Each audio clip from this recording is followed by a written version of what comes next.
Hello everybody, welcome back to my channel. This is going to be a government and stimulus update about new things that are happening right now in the government and what's going to be happening and what's going to be said in the news and in the media and stuff like that about the new bill, the new packages, and new things that are happening. So I'm going to give you all the rundown of what's going on and what's the news. So if you like this video, please give me a big thumbs up, subscribe to my channel, hit that notification bell to let you know about future videos I got coming out with. If you want to support my page, my Patreon page, and my PayPal donation page are linked below and in the corner of my homepage on my YouTube channel. I'll greatly appreciate it if you guys check that out.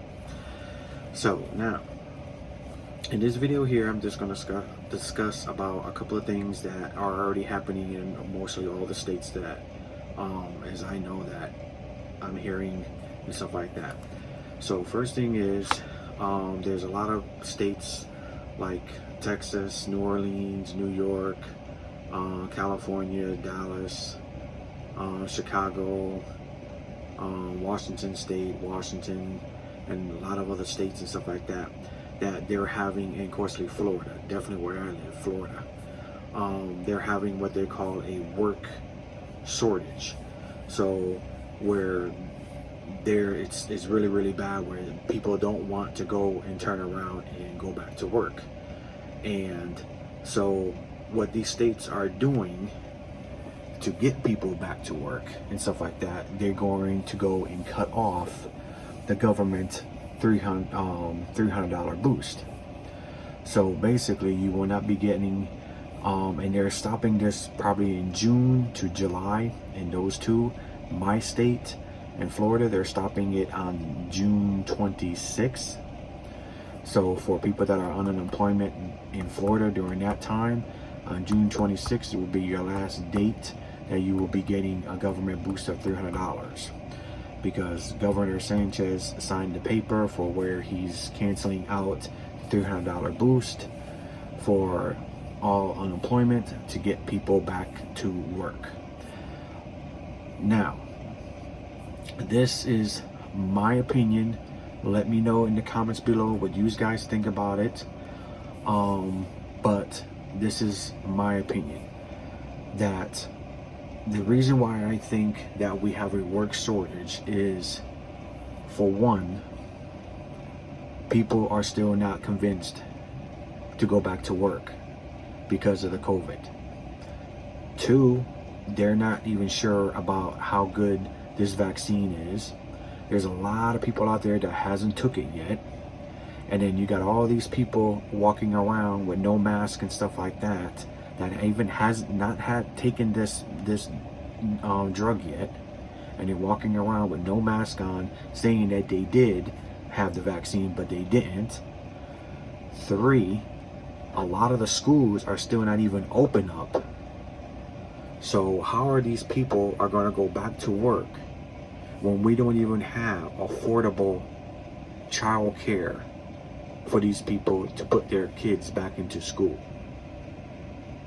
This is something that the government really and truly needs to think about, because if they want these people to go back to work, they need to have affordable child care to put their kids back into school.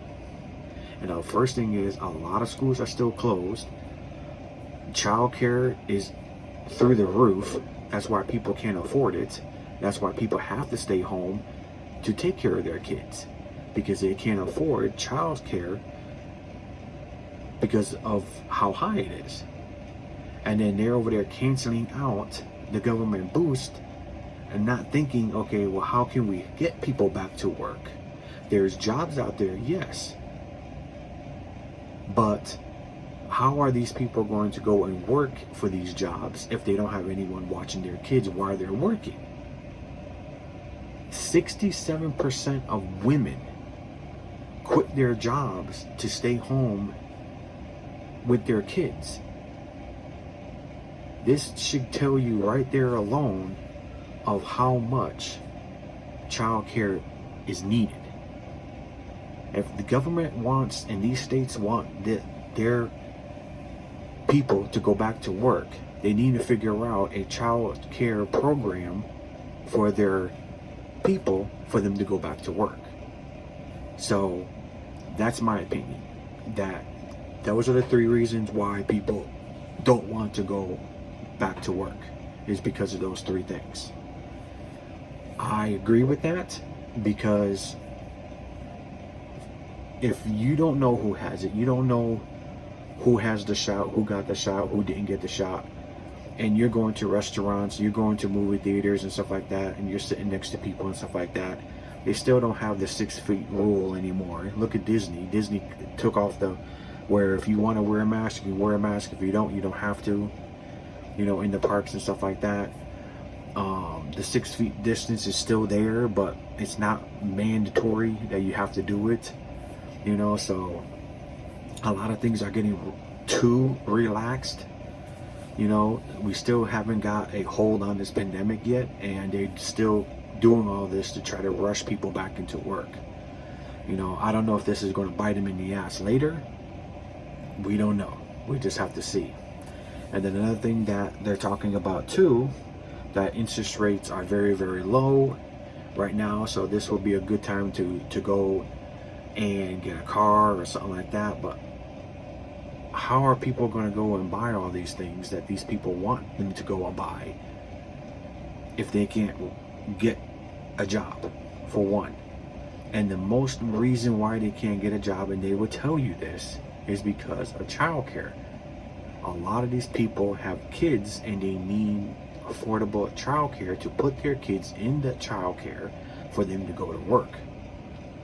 So our government needs to figure this out. So this is what I'm hoping that this is inside this plan that they're putting in, called the Family Act, for where they want to go and figure out how they're going to do this.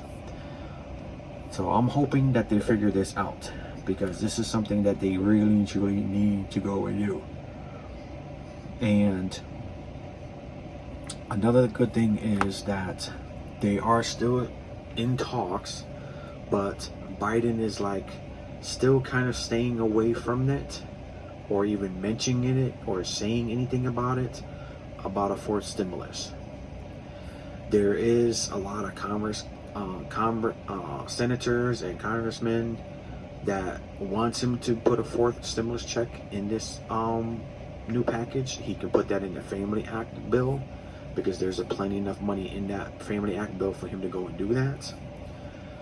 But they haven't talked about it. He hasn't talked about it. He doesn't want to talk about it, at least not yet, because right now they're still bickering about the bill, how it's too much, and how the other party wants the bill to be lower, where they want it to be below $1 trillion.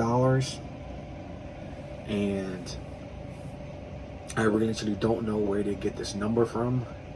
It's very, very stupid, but it's something that they really truly need to think about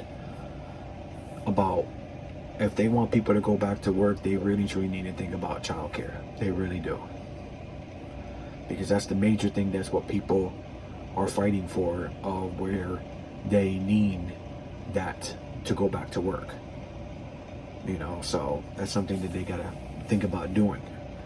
And then, like I said in my previous video, that they're still talking about boosting the Social Security and give them that $200 boost that they said, that he said that he's going to do in his campaign speech and stuff like that. So they're still talking about doing that for the Social Security and SSI, SSIDI, railroad recipients and stuff like that. So they're still thinking about doing that. Second is, he has this plan that he wants to go and do to boost Social Security for the next, I think, 2 years, he says, for where he wants to raise the Social Security above poverty level. Because right now it's below poverty level, like, or if you're getting $600, $700, $800 something dollars, that is actually below poverty level. He wants to get it up above poverty level to where you're getting like $1,300 to $1,400. That is above poverty level. If he can do that, then everybody will be happy and everybody will be making enough money in their Social Security for them to live and survive, and they won't be struggling thinking about, okay, do I need food or do I need my medicine? I think, you know, come on, there's no answers to that one. You definitely need both, you know. And then another thing that he's trying to do also in this budget of his that he's trying to do is that there's talks of him lowering the Social Security age for you to qualify to get into Medicaid and Medicare. For right now, it's 65. They want to lower it down to 60. So if that happens, that will be an extra 22 million people that can actually get into Medicare and Medicaid and start using that Medicaid and Medicare that they've been putting in money since they've been working. So that's one thing, talks that they're trying to go and do to work out.